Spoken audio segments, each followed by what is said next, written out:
I pray, poof, it shows up on my doorstep. Or I have he's my heavenly repairman. Folks, his gifts are good, but they were never meant to replace his nearness. Never. Listen, in Psalm 73, it says, "None upon earth that I desire beside thee." That is powerful because Asaph is honest. See, earlier in the chapter, he admits he was struggling. If you read it, he was jealous of the wicked. He was discouraged. He was confused by life. But he comes through that storm and he lands where he says, "Whom have I but thee?"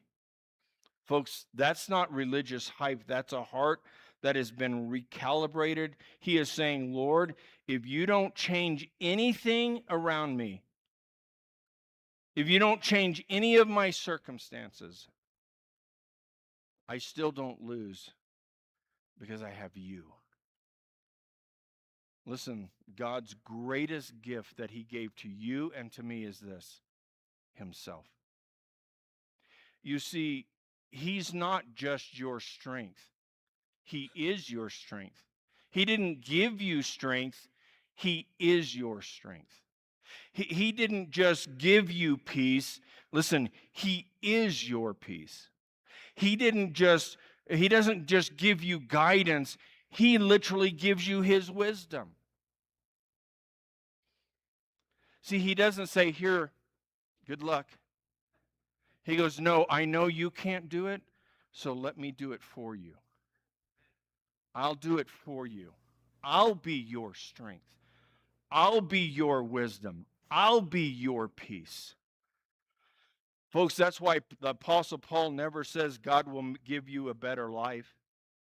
He says, he says things like, listen, "Christ in you, the hope of glory." He says things like, "Not I, but Christ liveth in me." He says, "In him we live and we move and we have our being." He is our everything. Grace isn't just God giving you more benefits. Grace is God giving you union with him. Here's the question this point asks: do I want God or do I want God to just do for me?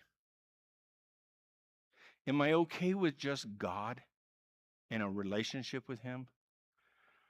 Or do I need him to do something for me? Listen, God is not trying to raise dependents who can't function unless everything goes right. He is forming sons and daughters who can say, even here, even now, even in this, whatever the situation, you're enough. You're enough. Listen, God is our portion. God is our reward. God is my rest. It's not anything else. It's just him.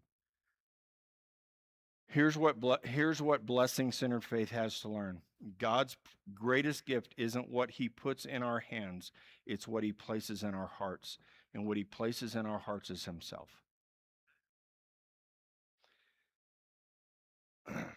See, when blessings don't satisfy the soul the way we thought they would, we try to compensate with effort. Well, I'll just do more, or I'll just serve him more, or I'll just give more. And eventually he has to bless me. Folks, that's not the point. That's not the point at all. And because before long, we move into a life for God, not chasing blessings anymore, but we're trying to prove something to him that I deserve it. And life for God is burnout Christianity. Eventually, you'll just get to a place where you say, "I'm done, I'm out." And listen, pastors are leaving the ministry by the hundreds every day because of this. "I'm done. I can't do this anymore." But if we would go back to John chapter 15 and verse 5, we'd find out without him, we can't do anything anyway. But we try to do it. And that's not good. Look with me, Luke chapter 10. I want to try and show you we're getting close to the end here. Luke chapter 10. Look at verse 38. So this is about Martha and Mary. Verse 38 says, while they were traveling, he entered a village, and a woman named Martha welcomed him into her home. She had a sister named Mary who also sat at the Lord's feet and was listening to what he said. But Martha was distracted by her many tasks, and she came up and asked, Lord, don't you care that my sister has left me to serve alone? So tell her to give me a hand. Hey, God, hey, Jesus, listen. I'm over here serving you. I'm over here serving you, and my sister's sitting over there not doing anything. Could you tell her to get over here and help me? The Lord answered her, Martha, Martha, you are worried and upset about many things, but one thing is necessary.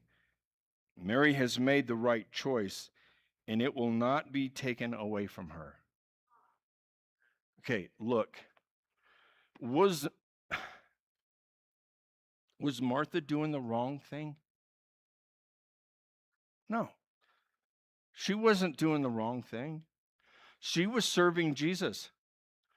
And her actions were not sinful. She wasn't lazy. She wasn't irreverent to him, right? The issue was not what she was doing. Listen, it was where she was doing it from. You see, verse 40 says, but Martha was distracted by her many tasks. That word distracted means that she was dragged down. She was pulled apart. You see, Martha's service was flowing from pressure, not peace. She wasn't enjoying Jesus. She was trying to manage expectations around Jesus. I want to make sure that he's taken care of. I want to make sure that he's, got everything that he needs. Where Mary, on the other hand, was doing something far simpler. Mary just sat at the Lord's feet and was listening to what he said. She was taking in. Listen, Mary was enjoying his presence. And she would rather be in his presence than to perform before him. I just want to be in his presence. And it's interesting because in verse 41 to 42, Jesus responds to Martha and he says, Martha, you are worried and upset about many things, but one thing is needful. Notice something, that Jesus does not rebuke Martha for serving. What he addresses is her inner state. She was careful and troubled. When we look at things from a grace lens, it teaches us this critical truth. Service that does not flow from rest will always lead to resentment and exhaustion. Listen, Mary was resting with Jesus. Martha was working for Jesus. There's a huge difference because one posture produces peace and the other produces frustration. It can even produce irritation with others. I can remember when I was in Spokane with Grant as associate pastor, I got to a point where I was like, you know what? I'm at this church more than pastor is. I mean, he should be here. I'm here. I'm turning on the lights. I'm making sure everything's good for Sunday morning. I'm making sure that, but I was here on Monday, Tuesday, Wednesday. I was here. I was doing this. I was doing that. Where's he? I was serving for Jesus. Oh, I'm leading the choir. Man, if I'm going to be here and I'm going to practice on the worship team, you better be too. That was where, listen, that's where Martha was at. None of those things were bad. I was doing all the right stuff, just not doing it from a rest. I'm doing it for something else. John chapter 15, verse 4 and 5, listen, says, abide in me. Christ says, abide in me, for without me you can do nothing. You see, Mary models life with God. Martha illustrates what happens when service replaces intimacy. Pastor TJ, I can say this. You have to be careful that serving does not replace your intimacy with him, because it's very easy to do. That we prep for you, but we never spend time with him, just for me. And it can get frustrating as a pastor because I do. And they go do something totally different. They ask me for my help, and then I give them this godly advice, and they go do something totally off. Just had that happen to me here recently. And what's sorrowful is this. If I'm not careful, I can get my eyes on what I'm doing and not just saying, God, I trust you to know what to do best. I did what you asked me to do. What they do with it is off my hands. Because I don't do anything. I'm just sharing information with you that God's given me. What you do with it, it's not on me. It's on you and him. It's between you and him. Listen, serving for God was never meant to replace living with God. And this is the turning point, I think, of the message is this. Jesus never intended you to live a Christian life of pressure. He invited you into a life of presence.